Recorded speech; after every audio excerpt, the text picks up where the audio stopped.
we are currently seeing the intensity of the manifestation of the diabolical schemes of the enemy.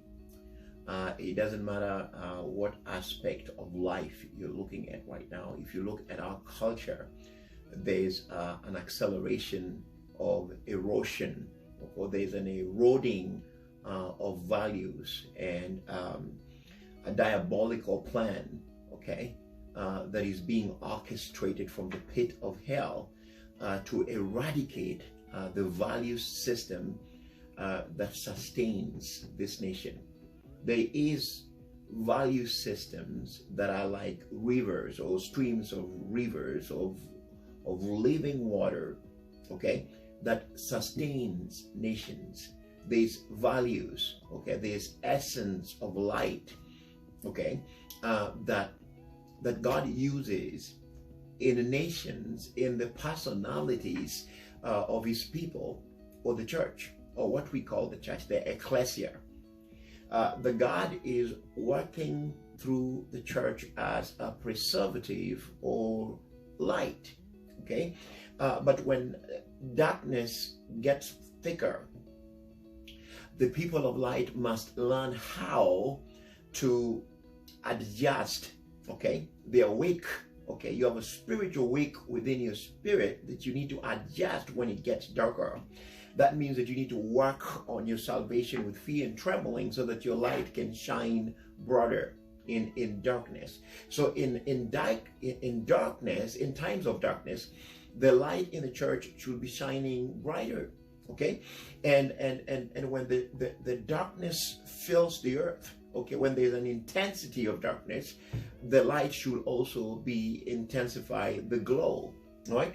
The flame should burn brighter, right? So what we are seeing is the prince of angels, or I'm talking about Archangel Michael, has been waging a war against the forces of evil in the second heavenlies.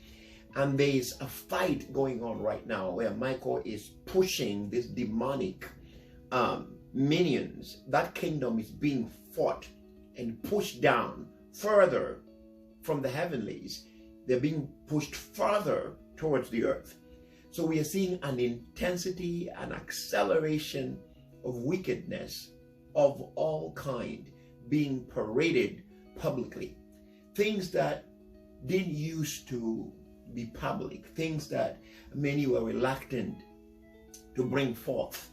Now there's a manifestation openly of wickedness with pride and ego to go with it.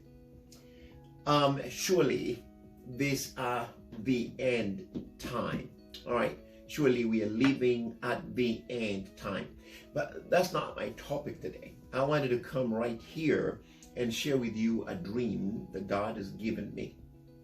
This dream, it's about two nations that are about to go into war.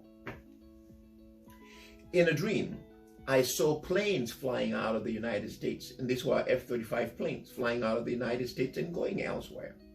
In the spirit, I saw them bombing a nation that is isolated, a nation called North Korea. So I had a voice in the dream saying that this is Japan and North Korea fighting each other. But other nations were joining. I saw American planes joining, and I'm sure that the nations around North Korea and Japan will join in this war, each taking sides. And if we do not pray, it will drag all other nations into this, including Iran, okay, or including Iran, and we're going to see a global war type of situation. But God has given us the grace as people of God to be preservatives. So if you're an intercessor in that region of the Koreas, South Korea, or in Japan, or in that territory, if God has given you a mandate to pray for that territory, begin to cry aloud now, because there's workings, okay, in the spiritual realm for provocation, okay, for these two nations to engage in war. So again, I saw in the dream Japan and North Korea at war, and other nations were joining in and taking sides. Let us pray, okay? Let us pray for those two nations, that there will be restraint, a spirit of restraint. All right? I am but a messenger, and I have spoken forth what the Lord has shown me. Those of you who have burdens of prayer, join in and let us cry out aloud and put a stop to the hands of the enemy